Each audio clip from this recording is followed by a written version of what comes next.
If you got hit by a truck tomorrow, what happens to your business like this week? Not eventually down the line, like this week, right now. Who handles your estimates? Who talks to your customers? Who deals with the problems on the job? Most business owners go quiet when I ask that question because the honest answer is it just falls apart. In this video, I'll walk you through the exact audit that I run with every client to find out where you're still the bottleneck, what to build to fix it, and what your business looks like when it runs without you. My name's Derek. I'm the founder of Home Coach. I've done over 10,000 one-on-one coaching calls with home service business owners.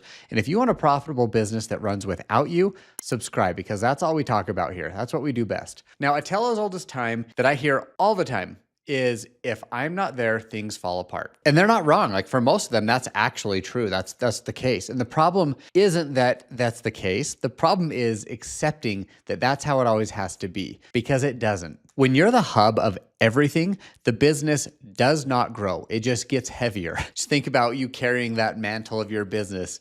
When you add more crews, more jobs, more calls, all running through you, it just crushes little by little. You get busier, but you don't get any more free. And the longer you run it this way, the more dependent the team gets on you because they know like, oh, Derek's got the answer. I'm just going to ask him every time. They don't have to decide. They don't have to think and do logical or rapid problem solving because they know that you will do that for them. So the problem is the only way to get anything done in that kind of stage is to do it yourself or to be on the phone directing someone to how to do that thing. You know, there's also a financial reality that most owners don't think about. A business that stops when the owner stops is worth a fraction of the business that doesn't, right? Like in business buyers, they don't buy jobs. They're looking to buy assets, cash flowing assets. So if you ever want to sell, step back, or even just take a vacation, you're solving the exact same problem either way. The earlier start, the more options you have. And that's what we do. We help all business owners build their business to sell, even if they don't want to sell it, because if it's built to sell, that means it doesn't rely on them. And isn't that the goal? Isn't that what we want to work toward? Because if you're not doing that, your family's paying that cost right now. Like every vacation you go on where your phone just doesn't shut off, every weekend where you're physically there, but mentally your mind's just spinning. You're carrying the weight, the stresses, the to-do list of the business. Your body's there, but your mind's not. And that's not what life is about. But there's a path out, and it's not better people. It's not more hours. It's absolutely not more hours. It's building what replaces you, but in the right order. Building the business that runs without you shouldn't be the someday retirement plan. Like most owners say, like, you know, the without me is a someday goal. Once things slow down, once I find the right crew leader, but that approach doesn't work. The business doesn't slow down on its own. Like you have to do that. Building the business without you is the design standard for the business that you're building right now. Like every system, every role, every checklist should be designed so that the business runs without your daily presence or without you needing to be involved with that thing. And the audit that I'm about to walk you through shows exactly where you stand right now. I use 6 categories for everything we track: fieldwork, operations, sales, admin, leadership, and growth. Let me run you through 5 of them. If your business disappeared for 2 weeks, here's what breaks in each. So start with field work. Are you still the one in the truck, on the ladder, on the tools? If you're in the field 40, 50, 60 hours a week, like you are not running your business. Your business is running you, and you're just running a crew that probably has your name on the side of the truck. There's nothing wrong with that at the start. Like that's absolutely necessary when you begin, right? And you become the best at your work, but how you built this is not going to get you to the next level, because at some point the business has to stop depending on you to do all of the work. Because if you're the best worker on the crew, you can never actually be the owner because you're always doing the work. And every hour you're in the field is an hour you're not doing estimates. You're not managing the team. You're not training. You're not building the systems that would eventually free you up and get you out of the field. So the question is, if you stepped out of the field tomorrow, which work wouldn't get done without you physically being there? And whatever that list is, that's where you start. Now, operations. So here's a scenario. At 6 a.m., dude calls in sick. Sure, that gave you instant anxiety because it happens all the time and that sucks to deal with. But guess what? What happens now? Does someone on your team handle it? Do they reroute the schedule? Do they adjust the crew load? Do they cover the gap to keep the day moving? Or does your phone blow up until you sort it out? And what a way to start the day with just instant fires to put out and triggering your fight or flight. But answering that one question tells you almost everything you need to know about your operations, because that's not a rare situation. Like me saying that, you're probably like, oh yeah, that happened yesterday. Because it does. Jobs run long, trucks break down, people call out sick or just don't show up to work. Customers call to change the timing.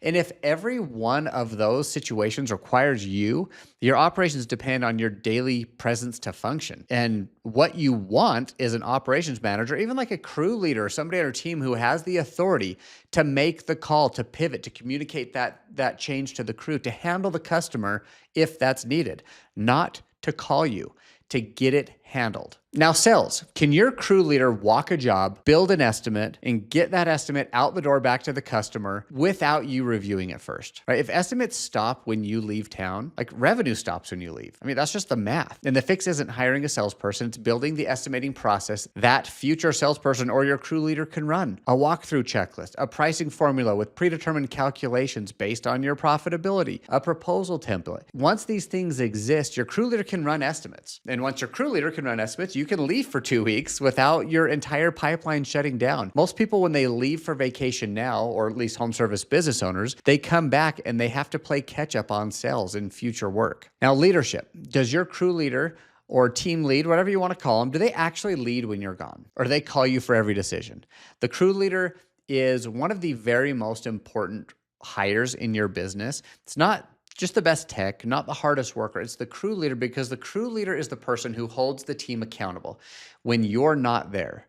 Because you've seen it. You go out, you're with your crew, they work their butts off, you're not there, and the numbers don't look the same when you get it back. Like, hey, why did this take us 4 hours longer than it should have? Just because I wasn't there. But what I see constantly is the owner will hire a crew leader. Crew leader is really good at the work. Like, they're great at the work, but the crew leader still calls the owner for every decision. Like, where should we stage tomorrow? Hey, the customer wants to add this line item. What do I tell him? The guy showed up late. Should I send him home? And if they need you for anything, they're not the crew leader you need. They're really just an employee that you pay more that has a different title. And leadership has to cascade. Like, you hold the crew leaders accountable, they hold their crew accountable. That's how it has to work. Let's draw this out on the iPad. So you've probably heard me talk about this. This is the clarity triangle. So the top of the triangle is why we have businesses, why we're doing what we're doing. It's to get results. And in these bottom corners, you have two things. You have clarity, and over here, you have accountability. Now, what I have seen over a decade of working with home service business owners, over 10,000 one-on-one calls, is if the results are not being achieved, it's one of two things. It's either the clarity, meaning your team does not have the clarity on what exactly they need to do to get the desired outcome, right? Or accountability means maybe they do have that, but nobody's holding them accountable to that standard. If you tell somebody that something needs to be done to a certain level and they know that you'll never check and you actually don't care, there's no quality assurance, there's no quality control, they're not going to do it to that standard because it's faster to cut corners and do it other ways. So check your results in with your team. Look, am I getting the results I want because my team has the clarity and the accountability they have? And if they don't, get it. Because when both are in place, the results will happen without you. But when one of these is missing, oftentimes it's both that are missing, but when one is missing, you become the default answer for everything, or things just don't get done or get done to the level that you would want them to be done. Now let's talk about admin. Who handles your invoicing, your follow-up, your inbound calls when you're gone? And if the answer is me, then that's where cash flow slows down or potentially stops every time you take your eyes off it. And the pattern's consistent. Owner leaves for a week, comes back to a stack of invoices that didn't go out, open estimates that nobody followed up on, a customer who called but then moved on to another contractor because nobody got back to them. They just wanted their bid, they wanted their invoice, whatever it was. And this is honestly one of the faster areas to fix. And you don't need a full-time hire. You can hire remote, you can hire part-time, but you need to define who owns each task and what the standard looks like. I have a whole training on this of Delegation 101. Watch that to understand,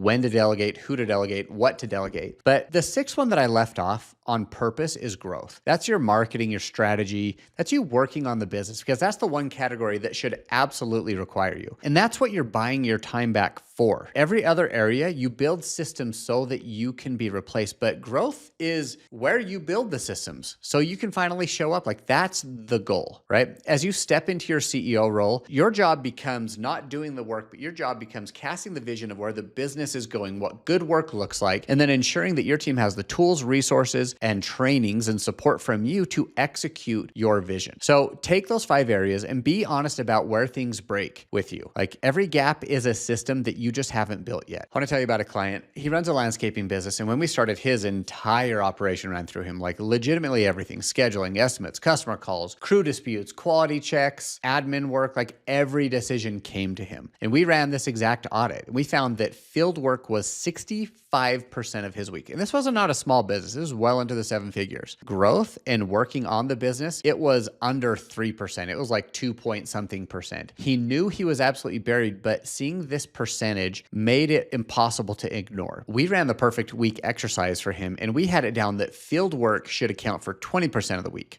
Growth at 25. He was at probably 2.5. Let's 10x that, get to 25.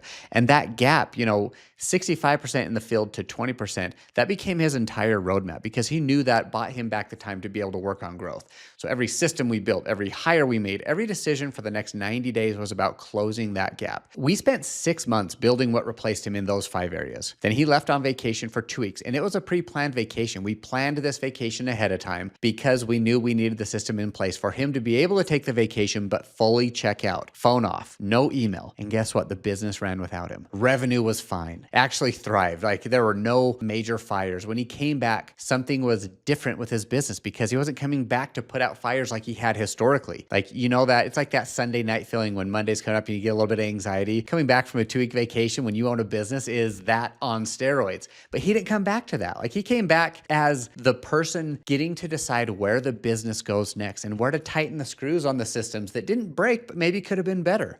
And he even told me after that, he said, you know what? That was so fun coming back. And I realized that I now wake up, and rather than dreading my business, I actually wake up and love the business. I love going into the shop. I love building out the systems. I love figuring out where this is going and how to get there without me doing all the work. Now, that's the shift we help owners with. Like, he has the exact same company doing the exact same work in the exact same trade, but it's a completely different experience for him of owning that business. And honestly, it's way more profitable. Like, he's making way more money, significantly more profit than he ever had.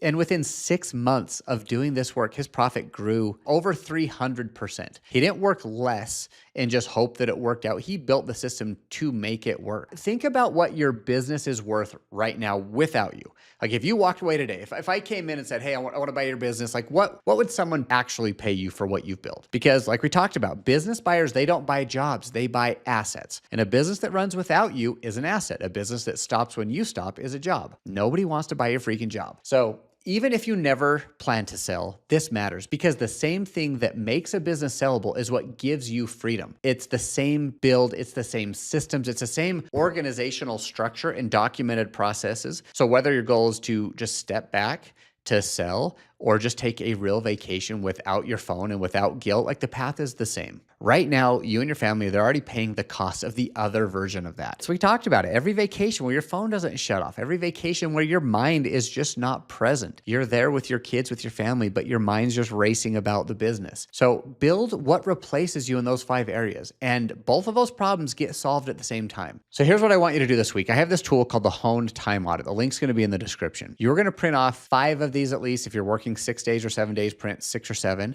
And you're going to do 1 week of tracking in 30-minute intervals. And you're going to write down what you did, how much time it took, any notes. And at the end of the day, we're going to categorize that of the 6 categories we talked about that you can see here right at the top of the sheet. Now, if you're like the hundreds of business owners that we've walked through this, at the end of the week, you're going to see your actual breakdown. And I predict that you will be shooketh to your core, because you're going to find out that 70 to 80% of your time was spent in field work and administrative work. While growth, the thing that actually moves the business forward predictably and efficiently and profitably, was probably somewhere between 0 and 5%. Most of the time, it's 0. When you go through this, if you want to talk through what you find, book a free strategy call with us. The link's in the description. We'll look at the breakdown together and we'll help you figure out what to build first. Subscribe if this was useful. We put out a new video every week designed to help home service business owners build profitable businesses that can be run by their team, that don't rely on you. So if you want that, follow along. We'll see you in the next one.